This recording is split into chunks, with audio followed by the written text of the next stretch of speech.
প্রতিমা ভৌমিকের যাত্রাপথে পুলিশের ব্যারিকেড। ধর্মনগরের উদ্দেশ্যে গাড়ি যোগে যাচ্ছিলেন প্রাক্তন কেন্দ্রীয় মন্ত্রী প্রতিমা ভৌমিক। যাত্রাপথের প্রথম পর্বে গাড়ি আটকানো হয় নাইলাহাবাড়ি এলাকায়, দ্বিতীয়বার আটকানো হয় আমবাসা কমলপুর ট্রাই জাংশন। গাড়ি আটকে দেয় পুলিশ। কেন যাত্রাপথে পুলিশের বাধা, প্রতিমা ভৌমিক জানতে চান পুলিশ আধিকারিকদের কাছে। পুলিশ ছিল নিরুত্তর। এরপরই ক্ষোভে ফেটে পড়েন প্রতিমা ভৌমিক। ক্ষোভের সুরে পুলিশ আধিকারিকের সঙ্গে প্রতিমা ভৌমিকের কি কথা হয় দেখুন।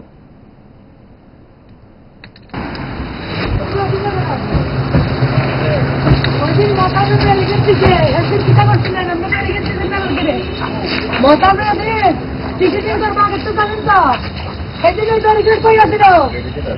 ব্যারিকেড তাহলে কি মানুষ মারা গেছে? কই আছিল আপনার ব্যারিকেড? আপনার পাইলে অর্ডার করা ছিল, জানেন না? তিনি টিকিটিং এর মধ্যে আঘাত করেছে। এরকম ব্যারিকেড দিচ্ছেন নাকি রাজি? কই আছিল আপনার পুলিশ ব্যান্ড? কই আপনারা নলকে আসলে ঝামেলা হইব, ঝামেলা চলছে কয়েক বছর ধরে।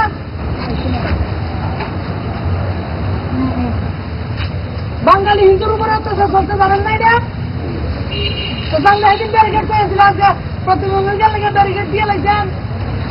আমি দেখেছি ধর্মনগর ব্যারিকেড হয়েছে আমবাসা। ঘটনা কিটা অতি উৎসাহী আপনারা, কামের সময় উৎসাহ নাই আপনারা। এদিন কই আছিলেন?